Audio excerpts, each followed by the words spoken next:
Okay, and we're live. Thank you all for tuning in. My name is Jahid. I am the host of Respect the Roots here at GIMIC Radio. Respect the Roots is a podcast that really is meant to represent a lot of communities and show the origins of specific communities in nightlife. Today, we are joined by Lilith Xclusive Lanvin, and we're going to talk about the ballroom scene. So, first, introduce yourself. Hi, thank you for having me. So, as Jahid said, my name is Lilith Xclusive Lanvin from the legendary house of Xclusive Lanvin. I am the first runway diva of Brussels. Some might even say Belgium, but since I'm not about erasing people, I will just say Brussels. I am, to make it simple, a transdisciplinary artist, meaning that I do a lot of shit. I was, let's say, more like I went to school in an art school, so that gave me a more visual art background, but I've always been performing since I'm like 5. So that's also part of my practice. I do costumes, I write, I DJ under the name of DJ Basic Bitch. And I'm an event curator, and I feel like throughout Ballroom, it kind of helped me to put all of these passions that define my practice a bit together. Perfect. Thank you for being here. So today we're talking about ballroom. So the first question will be, how would you define ballroom in general? I'm going to define it first personally, what it represents to me. I would say that ballroom is a space that allows queer Black people, essentially, but by extension also queer people of color and queer people more generally, to have a space where they can kind of connect with their creativity, their competitivity, but also the community aspect. To me, all these elements, like in my practice, I associate them with art, but art is also spirituality. So it's also a moment where being together and making art actually makes you closer to the divine, whatever that might mean for you. In my tribe, we have animist culture as well before they imported Catholicism, Christianism. So for me, I really associate ballroom with this idea of like being and doing makes you close to everything, so to God. Yeah. Okay, cute. Now, ballroom has a vast and huge history, and which all started in the US. So tell us a bit more about the origins of ballroom in the US specifically. All right, I'm gonna take my notes for this one because I don't wanna like have my mother beat me up because I'm not putting the truth. So first of all, I would also just like to mention this book because if you want a good, let's say a good portrayal of ballroom historically and also a more larger context, this book is amazing. It was written by one of the producer of the Netflix documentary called I Am Your Venus, about Venus extravaganza. His name is Michael Robertson. I don't know if you can see it, buy it, support people from the community that create the culture that people love to appreciate. This helped me a lot also to contextualize not only my own ideas, but in a broader sense, its history. So actually, thanks to that book, I actually learned more in detail that the first recording of a drag event, let's say, was actually in 1888, so quite early. Former slave William Dorsey Swan was organizing his 30th birthday. And, it was in Harlem, if I don't say anything wrong. And cops went and raided the party. And because he resisted arrest, that actually created the first recording because, of course, news would then cover the event. And while news covered the event in the journal, they did describe this Black man as wearing women's garments, right? But actually, there's there's the idea that actually these balls or events would actually happen way before, so 20 years before, dating that, which also coincides with the moment where black slaves were freed by Lincoln in the US. So it's quite funny to see that this freedom that we're experiencing through ballroom and through drag and through, let's say, expression, queer creativity, queer black creativity, is linked to the freedom movement and the black liberation of people, of slaves in the US. And so it's important to quote that, because actually after that, fast forward to the liberation, because Jim Crow was making black people in the South lives impossible, there was a great migration to the north, and black people migrated to cities like Detroit, like Pittsburgh, like Chicago, and New York. And one of those cities became Harlem. Yeah. Okay. We all know about the Harlem Renaissance, right? Harlem became like a cultural black mecca where people like Langston Hughes, Josephine Baker, Madame C.G. Walker, which was the first black millionaire in the United States, they all moved there. Yeah. And so it's important to know that where we have the Harlem Renaissance, then you have these masquerade balls, which were not necessarily only linked to LGBTQ people, but it was a space where LGBTQIA people, it was just a space of self-expression. So at that moment there was jazz, you know, there were writers, there were performers. All these people were in the same space, and they were just throwing parties and having fun. And then, of course, there were cross-dressing happening, which was not necessarily only within people who were queer, but obviously it became more and more that. And Swans at that time kept on throwing balls. He also had a brothel. So I love to know that, you know, our history as queer black people is linked also to sex work, and that's super important. But then fast forward, this kind of like masquerade balls turned into the drag circuit that now we can associate a bit more with the drag pageantry and drag like we know it from RuPaul, if I have to quote somebody, you know, that is mainstream. And throughout this drag circuit, because we're still in America during segregation, during the civil rights movement, Malcolm X was getting killed, Martin Luther King was getting killed.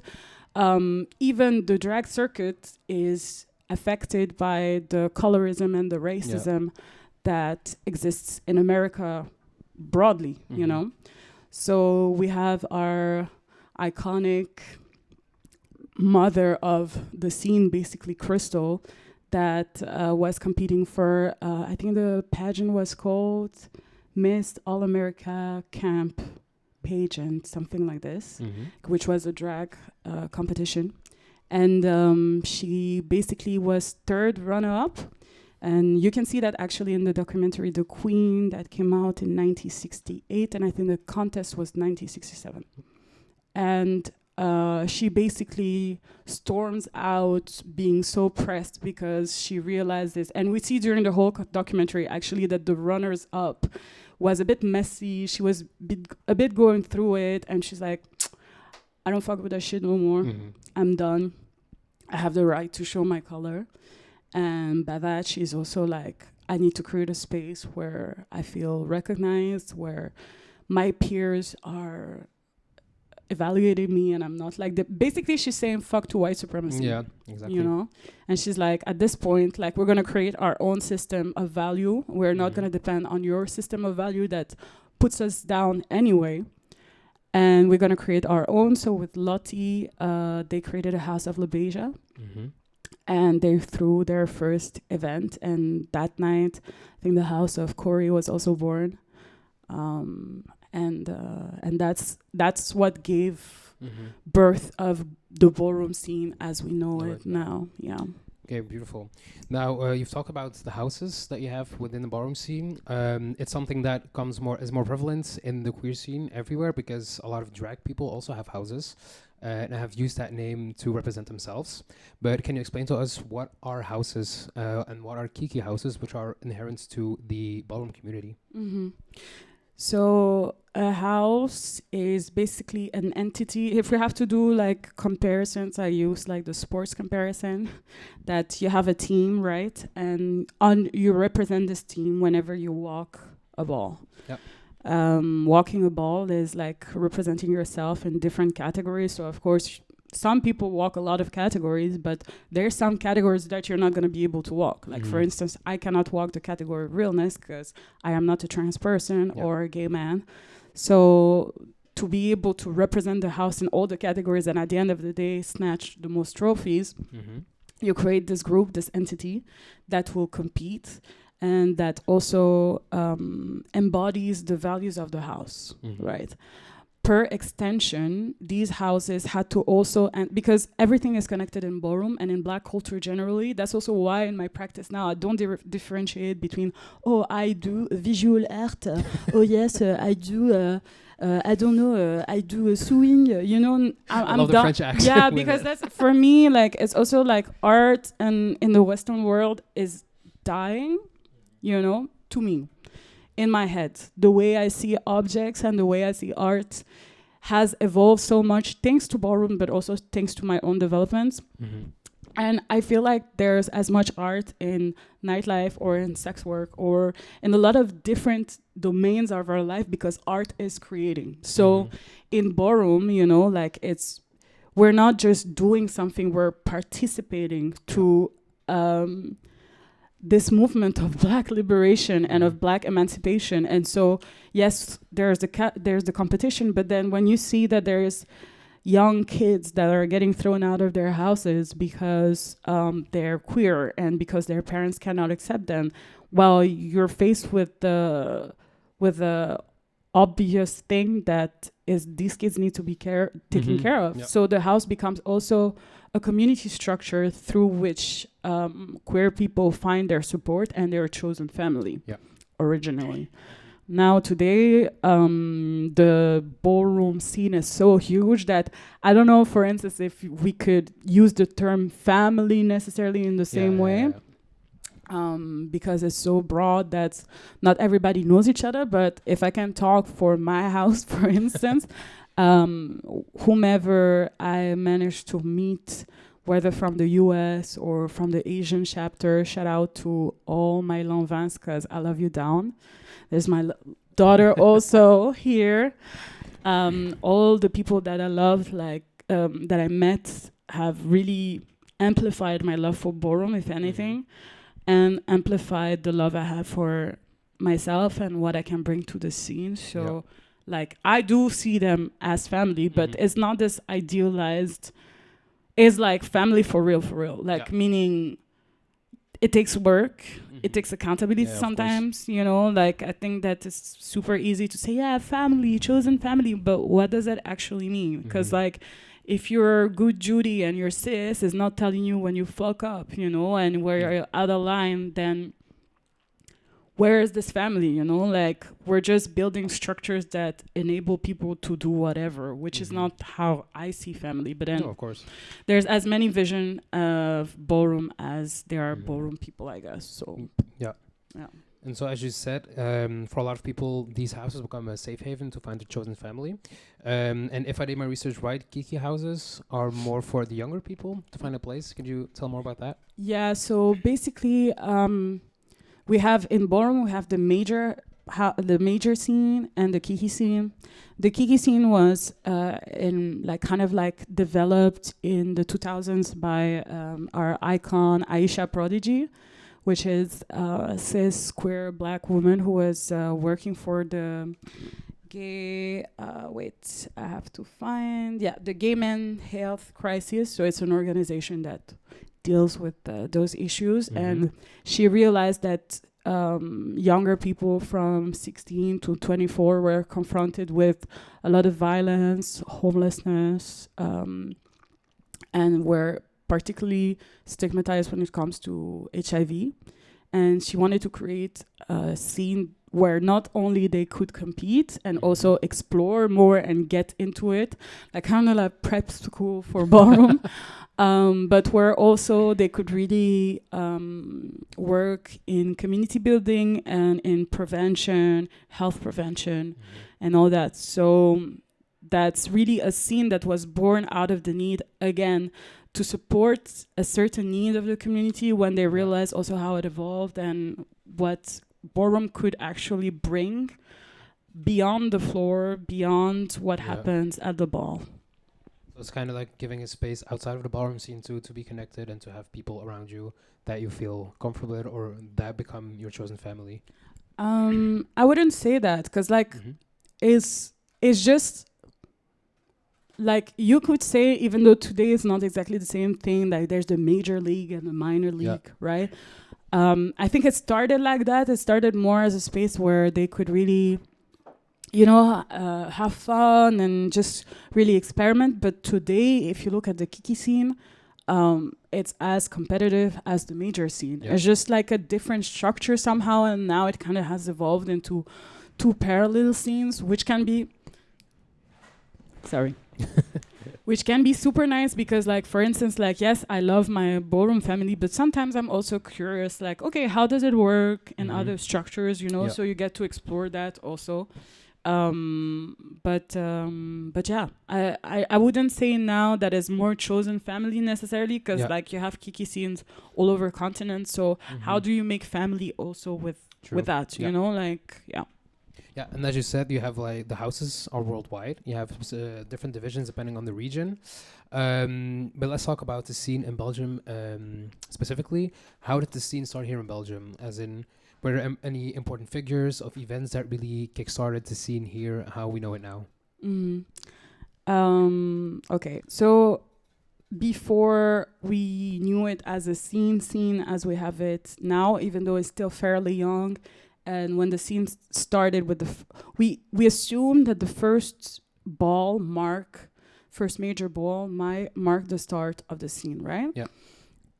Before that, let's say it was more free agents, so people who maybe I'm thinking were coming from the walking community, like Katerina, people who were also walking more independently, like Suzume and Lynn.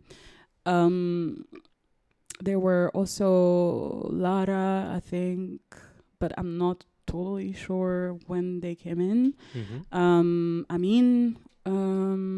So these people were more like free agents, let's say, who were organizing still courses and stuff, but it was more from, I would say, a dancer's perspective, right? Which, as we explained, like ballroom is not only that.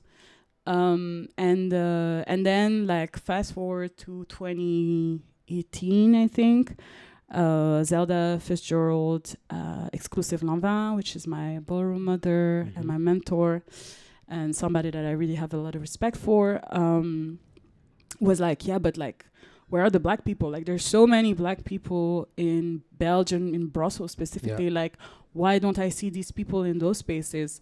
So she was like, okay, I'm going to organize my workshops, where she invited the two pioneers of the scene in Europe, Nikki Gorgeous Gucci and up-and-coming icon Lysandra Xclusive Lanvin, which is my grandmother. And yeah, she invited them. They were coming once a month. And once a month, one would give a Vogue Femme workshop, and the other one would give a runway workshop. Yeah. So that's how kind of people were starting to come, and like people left, and it's courses, so people don't necessarily follow it all the time. I personally entered that space in beginning of 2019 after a huge depression, which was leaving me in the gutter. And once I arrived, like there was so many answers to questions I didn't even know I was asking myself, that I got completely hooked. And like 6 months later was the first Factor Pride ball. 2019, and I walked it. And since then, like, there were moments where, you know, we had COVID in the meantime. But whenever I could show up, I would show up. Here in Belgium, definitely. In the Netherlands, France, Switzerland, Germany. I mean, you know, like, because it's the European ballroom scene, and by extension, then as much as you can travel, you travel, you know? So, yeah. So that's how it started here, as we know it, more organized, let's say, and more with the community, also with the community lens really applied.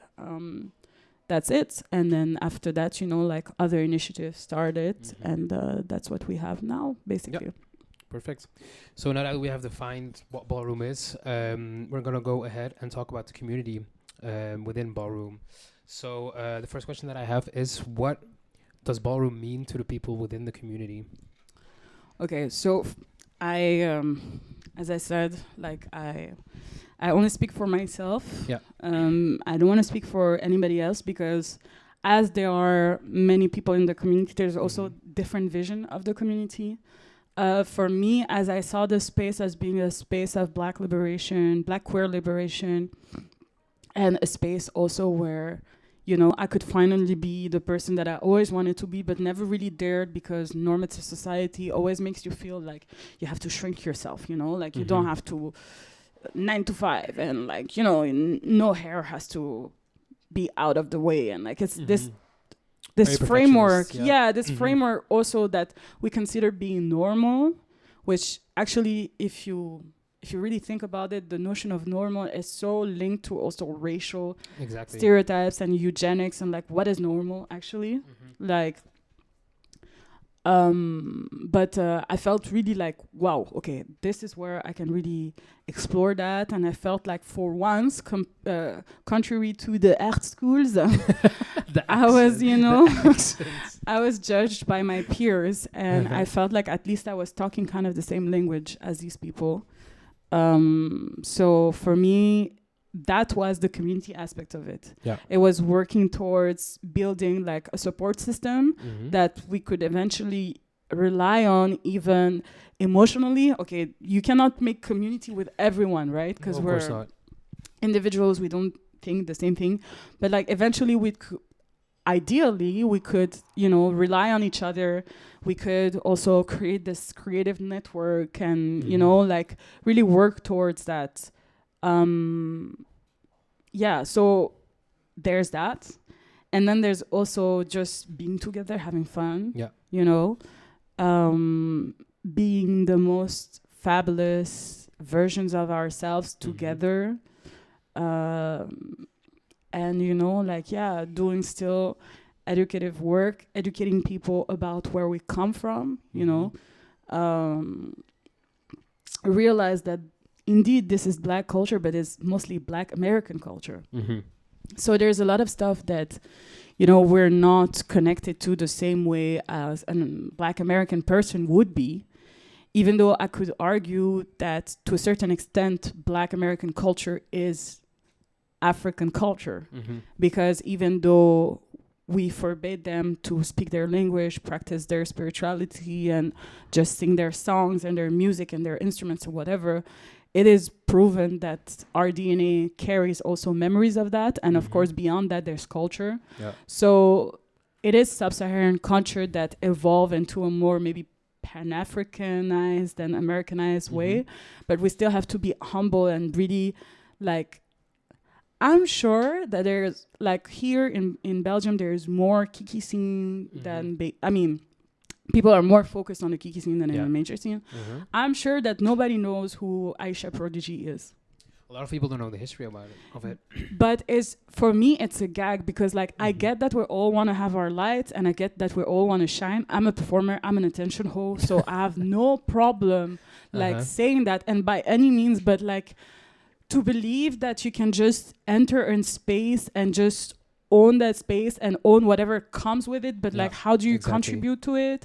How do you make sure that the people before you are referenced? I have to fight very hard to not feel like I'm trying to be erased. And I'm not being paranoid. I just see it, you know. Yeah, no, like, it happens. It happens. We've seen it multiple times. Yeah, and also like just like I see it. And also as black people, we're oftentimes used to know when people are trying to, you know, like put something under the rug or minimize our achievements or this and this and that.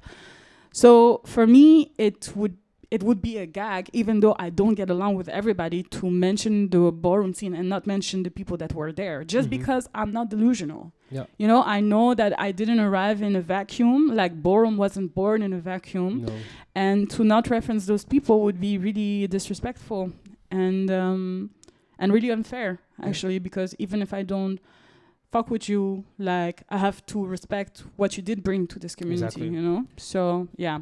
So that's what I would see community be, like kind of this lineage, kind of this oral archival tradition of like, you know, elders that gave us inspiration, that gave us space, that gave us the time, that gave us like the energy even to just be there and create new talent of queer people, black people, people of color within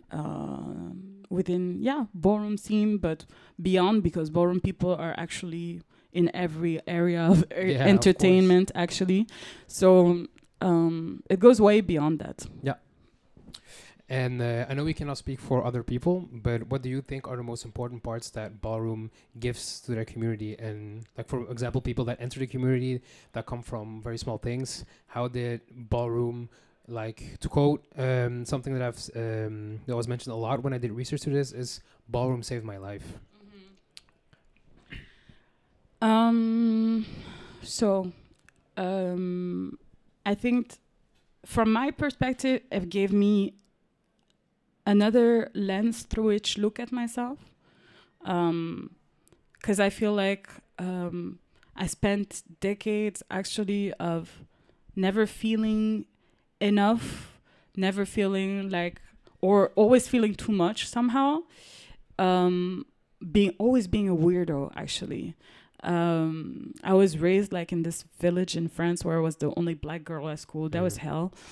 You know, so there's not really environment in which we're taught that, oh, being black is amazing, you know. And more broadly, I don't think that this is really a message that is valued. I mean, maybe more recently, but even then, like, there's still, like, if you look at what's happening right now all over the world, you cannot really say that people of color or people from the global south, you know, are really valued and really humanized, you know. So that was a space where I really felt like, oh, wow, I'm valid. And I think that more broadly, it gives ambition, it gives routine, it gives structure, it gives skills, because you get to, you know, like, develop new skills. I learned how to sew, I learned how to, you know, handle stress.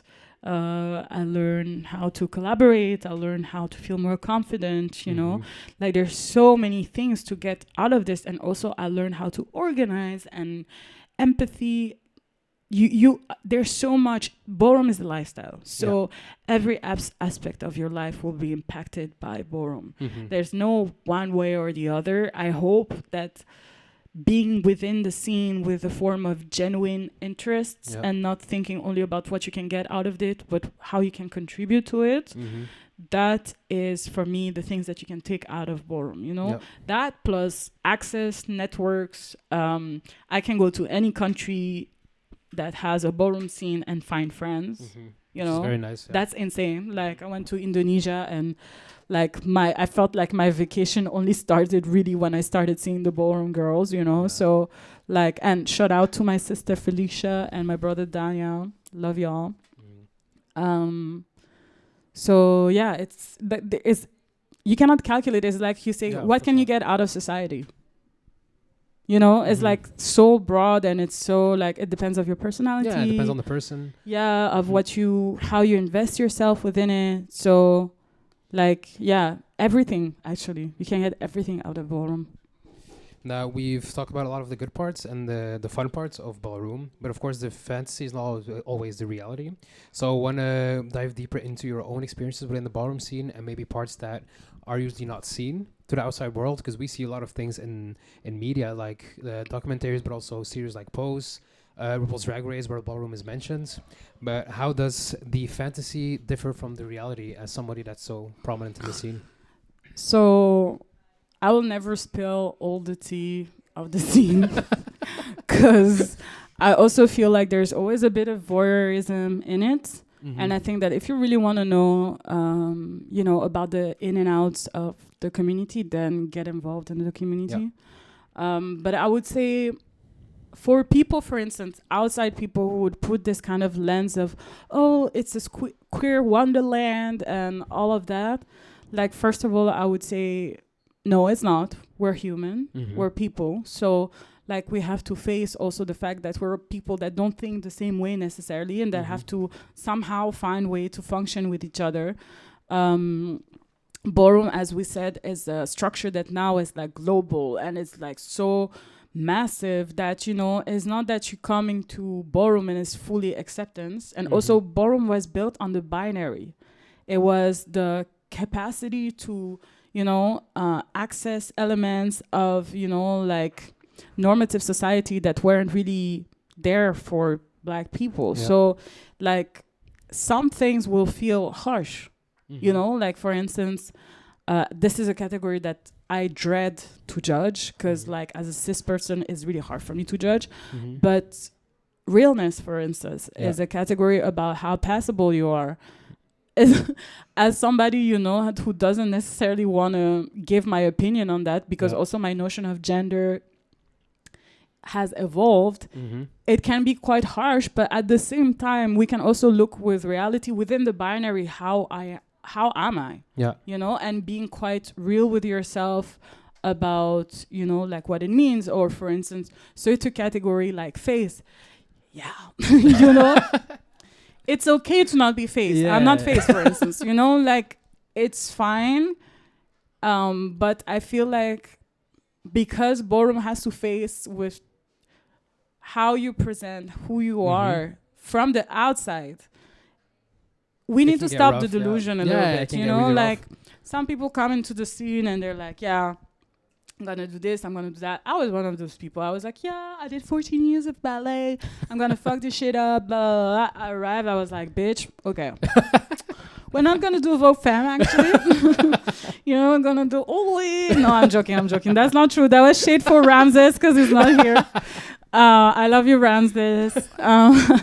No, but I feel like with Black culture, it's so easy to be like, I got this in the bag. So easy. It's urban culture or whatever they call it. Like so easy, so fine. Like I got this, and then actually no, like it takes time. It really takes hard work. You need to grow within the community, dedication, and like really actually respect the fact that.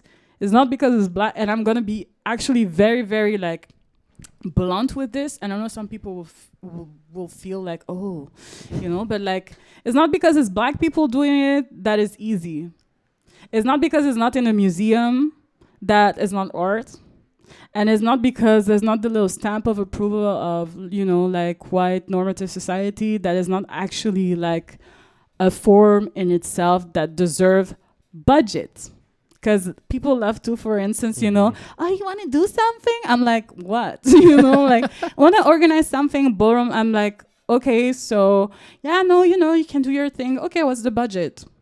Crickets. Yeah, nothing. And I'm like, okay, so you're okay having Black bodies into your institution, delivering art without paying them. Who will do that? Yeah. And so that speaks to me in a broader sense also of people coming in the community being like, I want to go to a ball, tell me when a ball is. But like, do you actually give a fuck about the people who are walking, to the people who are actually making this thing alive and what they go through also once they're not on the floor? Because I worry about my people. Like, not only when I'm in front of a mic or a camera, like it's something that happens. Like I have daughters in Indonesia and I make sure that I check on them all the fucking time. Not all the time, but I mean regularly, like it's not just like, oh, I'm your mother, whatever happens, happens. No, it means something for me. And I think that is also, it contributes also this thing of like, yes, in ballroom is not only the art, is not only what you see, is not only the people on the floor, is the people also that clap for you, is the judges, is the MC, is the DJ, is all of that is part of ballroom, you know? So if you're gonna enter that space, be ready also to have to deconstruct yourself a little bit. Exactly, because and decenter yourself a lot. Because as an outsider, I remember going to the ball in Antwerp for Pride, and it was very open. There were a lot of people, and for a lot of people, it was their first ball, but also which ball? Yeah. Because what I remember, and correct me if I'm wrong, I saw a lot of white people that probably came for the first time. And I found it a bit weird that a space that is meant for a specific community to express themselves, to be so filled with people from the outside. It's of course nice if you want to participate and want to be respectful and want to see it in real life. But to see this big space filled with only not only outsiders, but a lot of outsiders, I started questioning like, why is this happening like the way it is? Why is it not more filled with the people that are really part of that community? Because it is for them. Well, it's kind of like the chicken of the egg situation. We need money to throw events, to invite people who has money, institutions. These institutions have programs and people that follow these programs, and oftentimes that's how they get to know about the ball. Ballroom is really hard to throw a ball that is still underground because you need spaces, you know? So, and also you need to pay people. I would love, this is an announcement, I would love for a sugar daddy or a sugar mama that is like, bitch, here 10K, invite the icons and the legends. Do whatever you want. Like, I will make it worth your time. But, you know, otherwise it's my daughter. No, I'm joking. No, I'm joking. No pimp shit on this show. No. But honestly, yeah, that's also how it was working in Harlem, for instance. You had like the daughter of Madame C.G. Walker, who was like an active patron of those masquerade balls. Like, you need people with money, you know? And oftentimes it comes with the fact that, the crowd to which this is going to be exposed, you know, is not the crowd to which it is addressed to. So it's really complicated because we need these events to happen. But actually what we need even more is like institutions. And I know it's impossible because even if you look at the Belgian context of funding and all of that, like you need somebody who's like, I love your shit so much that I'm just going to give you a bunch of money and you do a space and you do whatever fuck you want with it. That's literally, that's how ballroom can exist, to be very honest. Otherwise, we could also organize a bit more, maybe to like really create a system in which we're more independent also. But that's also hard because we're also some people are in precarious situation, young people, you know, like it's a complicated balance that we need to achieve for the people who are interested in achieving it also, because some ball organizers are not necessarily focused on the community aspect. They just want to have a ball, you know? So like, I'm not going to tell no one to deal with their shit the way they want to deal with their shit. I know what I would love for the scene, you know? No, I get it. For me, like, to keep it on a little bit on the outsider's perspective, I know when I went to the balls and for my first time, even though I'm a person of color, I'm a queer person, it felt a bit weird because I'm entering a space that's not really mine. And the best part of it was like entering just a venue and seeing a lot of people that look like you. I think that does a lot for the people from the outside that come to participate in the ballroom scene. But it stays weird because how do you as an outsider try to participate in a way that's still respectful to the scene without really owning it or making it part of who you are? Because every time when I talk about ballroom to people that are not part of the community, I find it really hard to say stuff because I'm like, is what I'm saying really true? Can I talk about a scene that I'm not technically a part of? I'm not just really not a part of, because I want the people that are really partaking in the ballroom scene to have a voice and say yourself. And that's why I also did this episode and invited you to make sure that I have a person that not only knows the scene but lived in the scene. How do you like make sure that it's all welcoming, but the people that want to enter are still doing it respectfully? I'm a gatekeeper.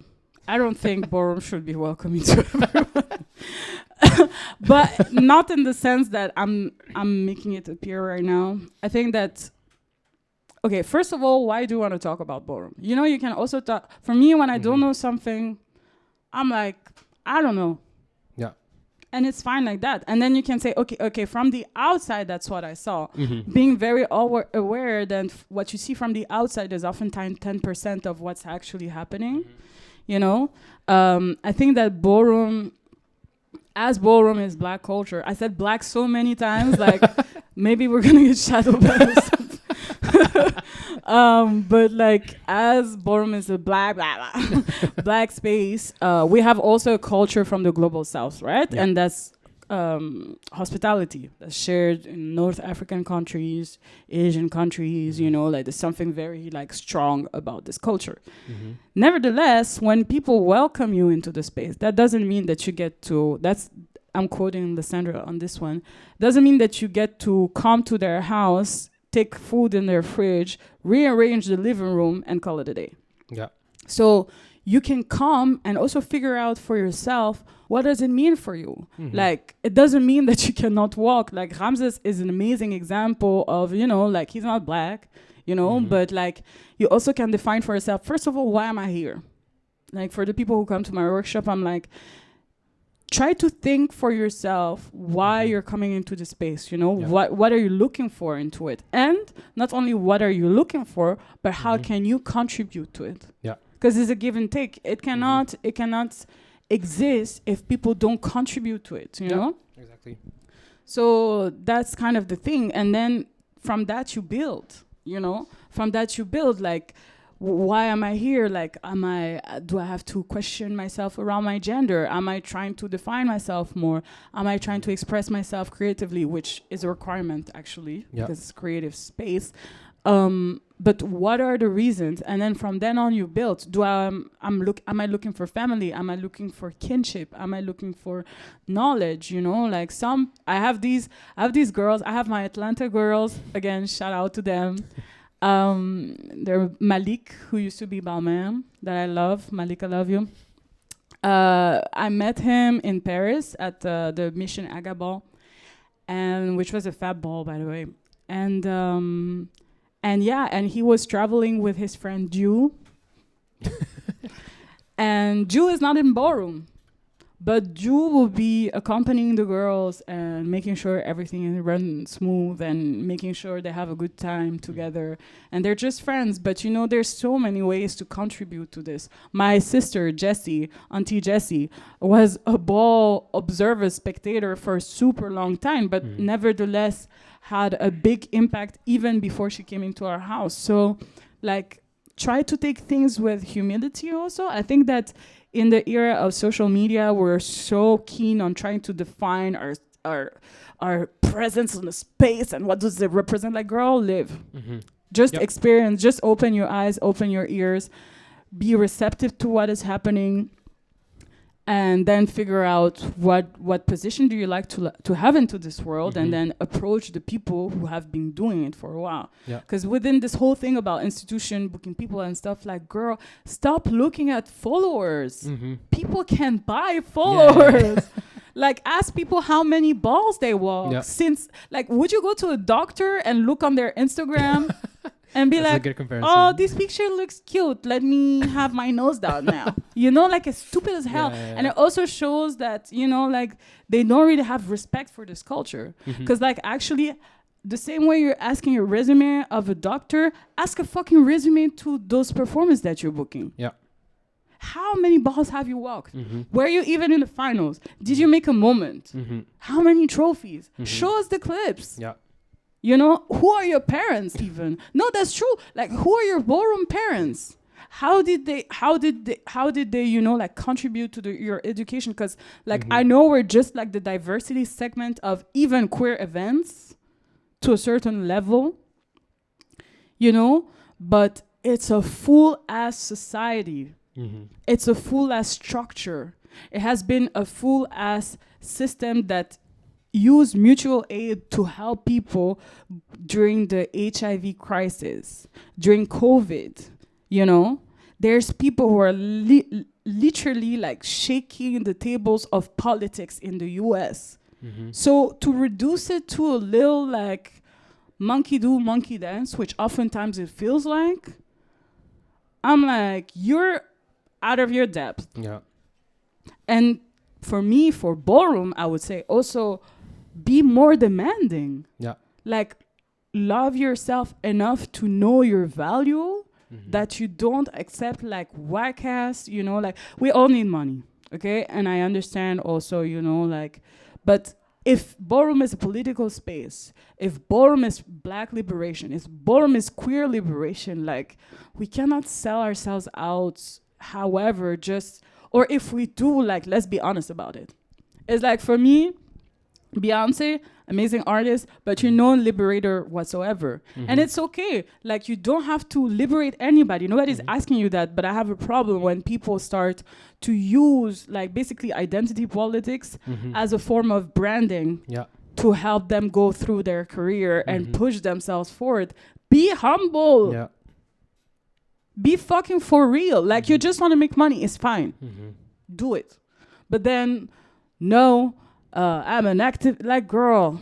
If it's not there, it's not there. It's not there. It's okay, you know? Like, it's okay. It's fine. We're good. Yeah. Now we have defined Ballroom. We've talked about the communities, how it has changed. And I want to talk about Ballroom today. And you just talked about people getting money out of the scene, getting money out of Ballroom. So I really want to talk about the gentrification and commercialization of the scene. Specifically about people that that have partaken within the Ballroom scene, that take parts of it and go mainstream with it, or ask money for it, perform at events, without really honoring what Ballroom was for them and for the community as a whole. Have you had any experiences with that? Okay.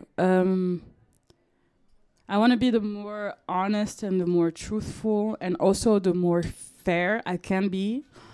I think that my opinion is only worth as my experience. And I don't have the range of experience that can tell people what to do, how to behave.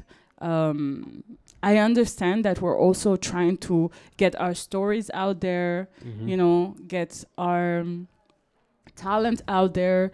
And honestly, yes, it's a vibe to, you know, like be recognized by people as big as Beyonce, you know, like it's amazing.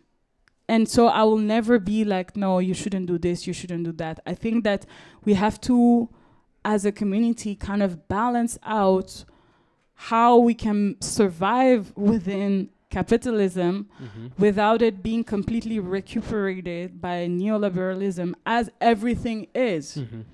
But that's not something specific to Ballroom. That's something specific to any underground culture that sees the light and somehow, you know, like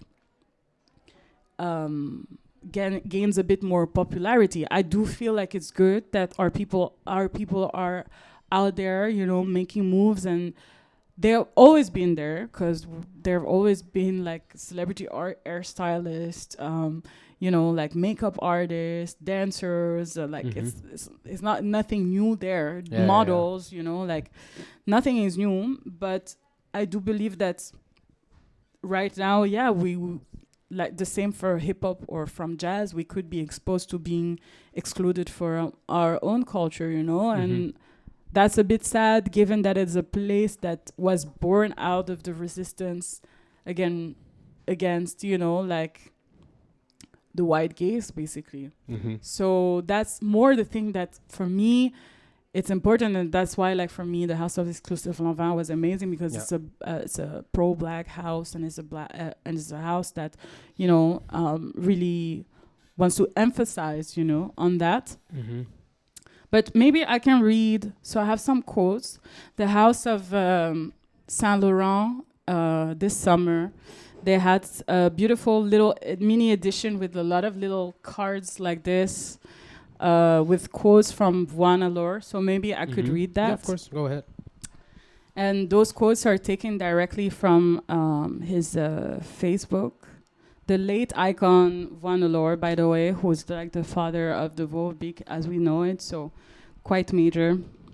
So 25th of December 2020 on Facebook. I have a wish for Ballroom.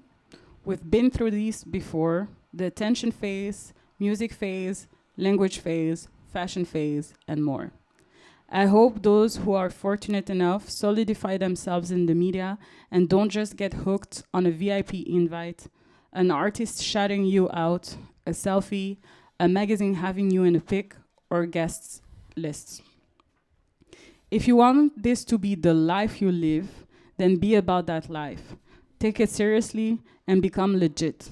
Establish yourself, become that company, writer, choreographer, etc., etc. Throwing around industry speak and catchphrases does not make you part of the industry. When the wave is over, it's gone.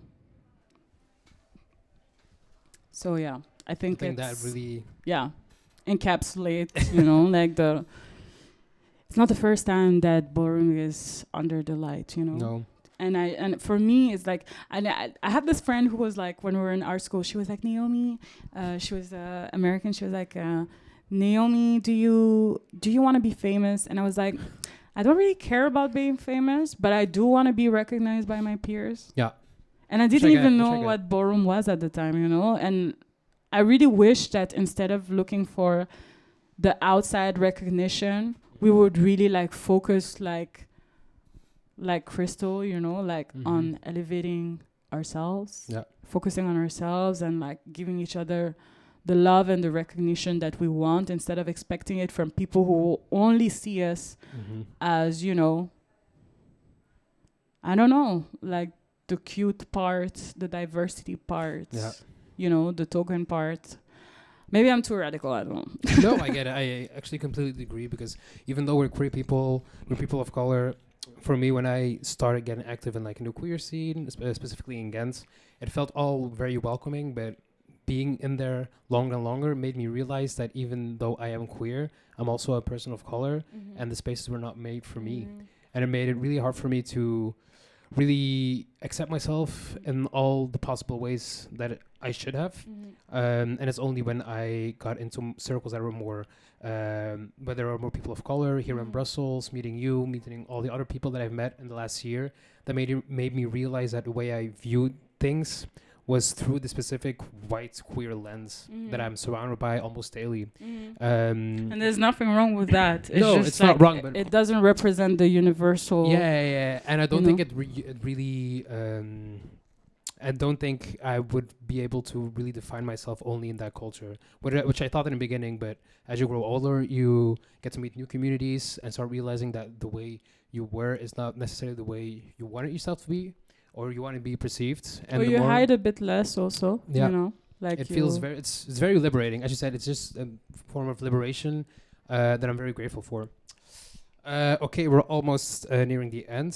For the final parts, I really want to be more uplifting and talk about the moments that you remember within the ballroom scene that really maybe see that's the best moments that you had within the ballroom scene. Finding my chosen family and keep on building my chosen family. I think that I have siblings that are amazing and that really like they didn't build me because I will never give those bitches like this type of like street cred like that, but like definitely the like I never felt so aligned as when I met these people. So the ayas, because like we're talking also about people that are not necessarily in Belgium anymore that really contributed to showcasing Belgium in, you know, so Aya, Jalisa, Ramses, Mamore, you know, like Brian, who wasn't really walking, but really all these people that I met via Ballroom, but then like kind of like blossom into this whole little family that we built for each other. Like I'm really, really grateful for that. I'm really, really grateful for my Ballroom mother and mentor who's literally shaking the place, not only here in Belgium, but also in Ghana. I'm grateful, you know, like for my family and like, you know, Ballroom is, yes, it's on the floor, but it's actually linked to nightlife. And I'm really, really happy that I'm in connection with people who have a love for nightlife, for partying, for dancing, for music. And I think that, you know, every time I show myself on that floor, like, I'm proud of myself because, bitch, I do all my effects. I work really hard for everything I do. And through all of this, you know, now I get to share it with my daughters, you know. So,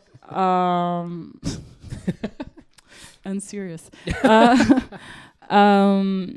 And I think that's, yeah, I'm blossoming into a more and more complete human. And I think that everybody that really takes this shit seriously, like, can really not only learn, but really, like, exists. Yeah. And I know this is giving, like, very much hippie dippy mumbo jumbo, but, like, actually, this is my culture. This is animism. Everything has a soul. Everything is embodied. You are God. Everything is around you is God. Being in communion is God. And, like, if you do indeed, like, put attention to how you are, who you are, and how you're building yourself, like, Ballroom is the space where you can really, like, blossom. And I'm not saying that it's easy. Like, I'm still learning a lot. I try to take this with as much humility as I can, you know. But yeah, I think I answered the question. I remember even the first time we met was when I booked you in Ghent to do a performance at my party. And I remember the days after, for a lot of people at that event, it was the first time that they, like, saw ballroom performers take the stage. Because for me, it was important to highlight that as I was part of a queer collective. I was like, okay, let's try to, like, respect all the different communities within our own queer community. I just remember seeing you for the first time and seeing you perform with Aya and Ramses, seeing people light up when you started dancing. It really shows that the way you do it really touches people. And I think that's the most beautiful part of it. Just not only feeling it yourself, but also seeing other people feeling it because of you. Okay, for the final question, I really want to ask, for the people that are not inside the community, that think they would find a place within Ballroom, what message do you have to those people that really want to take part but don't know how? Put money in the GoFundMes of trans people who are looking for gender affirming care. And even not just that, just, like, instead of saying protect the dolls, like, actually wonder, what can I do to protect the dolls? Because fuck your t-shirt, honestly. Like, it's for real. Like, I'm so done with people asking, like, where's the next ball? When are you going to pay me so I can throw a fucking event, you know, that is fucking nice? And then, yes, of course, like, it's not only, like, transactional or whatever, but, like, stop thinking about what you want to take and, like, approach this place with humility. Yeah. And just, like, come through, go to the people, check people's credentials. Honestly, fuck a Instagram. Like, people can really market themselves in such a good way. Try to get interested to it. I would say definitely follow For Queens. They have been doing the groundwork for now 7 years. So I think that more credentials than this you don't have. Yeah. I think that also get interested in the Paris scene, you know, and what's happening there, because it's our European mecca. Even for the US, they go to Paris sometimes. So, like, just get interested on who Nikki Gorgeous Uguchi is, who Lysandra Xclusive Lanvin is. Get actually interested about these people, because they're like, we are all people, you know. Like, it's a very wide lens to just detach the art from the artist. But that's not it. Our life are the reason why we vogue a certain way, why we walk a certain way. Exactly. So there's a moment where you cannot differentiate what happens at a ball from the community. It's a lifestyle. So, yeah, ask a bit more about what you can do. Can you be a volunteer to the ball? You know, like, can you support the girls getting dressed? Can you support the girls paying for their outfits? Can you support the girls when they have to leave from the ball to the metro station because you don't want them to get beat up? You know, like, just stop looking at your little umbilicus here and wondering how can you feel better, and just understand that it takes a village, and by contributing to others people, you know, well-being, you're also contributing to your own. And that's kind of it, you know. Maybe I can give some shout outs. So we're gonna have like the book release of They Want Us Out the 28th of January in the Centrale in Ghent.